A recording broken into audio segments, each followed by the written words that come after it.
Alzheimer's is the leading cause of dementia, a group of conditions that destroys brain cells and eventually mental function.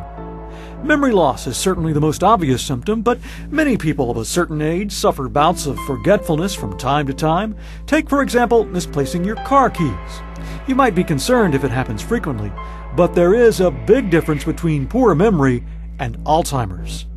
The difference is when I find my keys, I'm just late for where I'm going. The person with Alzheimer's or dementia may find their keys and not remember what they do. It's the loss of the familiar. According to the Alzheimer's Association, that loss of the familiar now affects 4.5 million Americans, a number expected to soar as baby boomers close in on retirement age. And the disease doesn't discriminate. It can affect anyone at any time, even people in their 30s or 40s.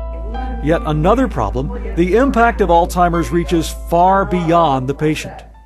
Good evening, everybody. I'm Joe Birch. Welcome to Action News 5. Most Mid-Southerners are familiar with this side of television news anchor Joe Birch, getting information from sources, running down the day's events with coworkers, and reporting those stories to viewers.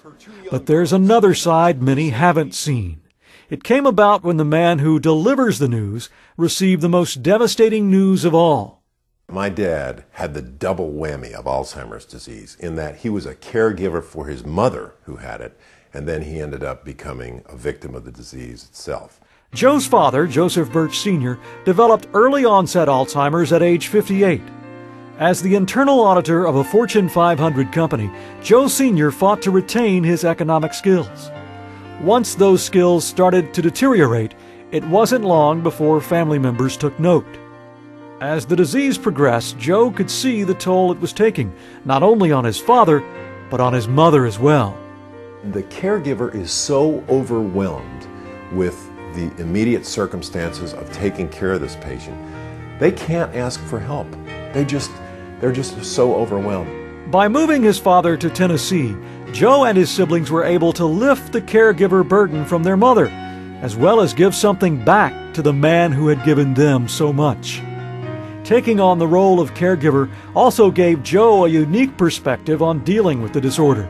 When I see a family beginning this difficult journey of Alzheimer's disease, I reach out to them and say, please ask for help when you need help. That help can come from just about anywhere: friends, family, coworkers. The important thing to remember is to keep the patient's mind stimulated. For many families in our area, that proactive approach to Alzheimer's care, such as the care given here at Alzheimer's Day Service, is proving to extend the quality of life for the patient. What we are is a day program for those with Alzheimer's or dementia. If you sit in front of the boob tube or you sit at the window just staring out, you're not exercising what's there.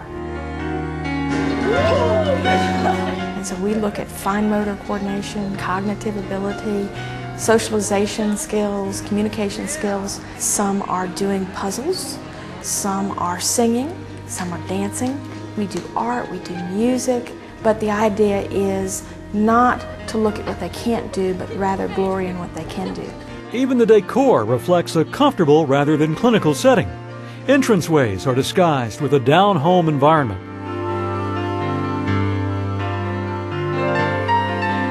A full-service kitchen area gives patients a sense of the familiar, and there's always time to take a sunny stroll. And a full slate of activities ensures a full day's work.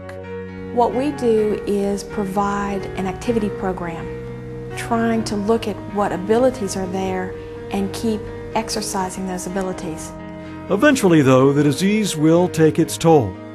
Because of the overwhelming attention an Alzheimer's patient needs, some require admission to an assisted living or nursing home facility, as was the case with Joseph Birch Sr. We did a lot of reading the paper, keeping him up on what was going on, and we would, do art.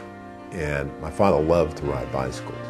And this is a painting of a bicycle that my father did. But, we did as much as we physically could with him, as much as he could handle.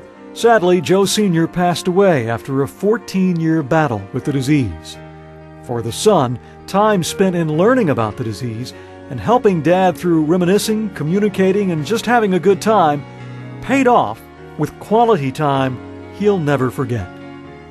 There were times where my father was back, and in his entire tenure here in Memphis with us, he never forgot who I was. There was always a glint of recognition in my father's eye, even to the day he died. Something else that will stay with Joe, a prayer that sums up not only what his father gave up to Alzheimer's, but what he left behind for those who love and remember him. Receive, O Lord, all my liberty.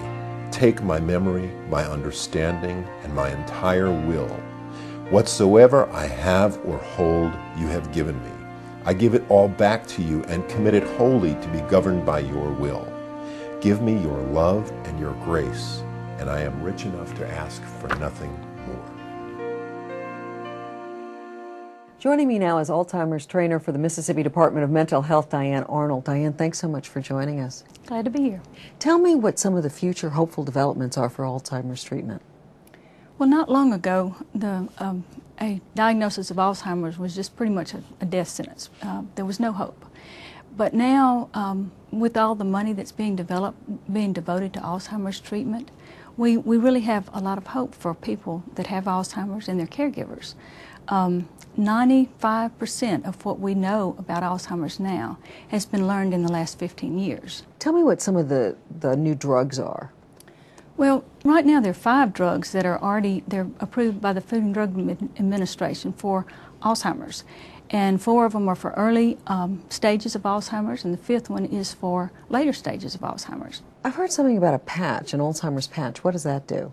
One of the earlier drugs for Alzheimer's was given when it came out. It was an excellent drug, but it was given at too high a dosage, and so people had to stop taking it because it made them sick, made them nauseated, caused vomiting.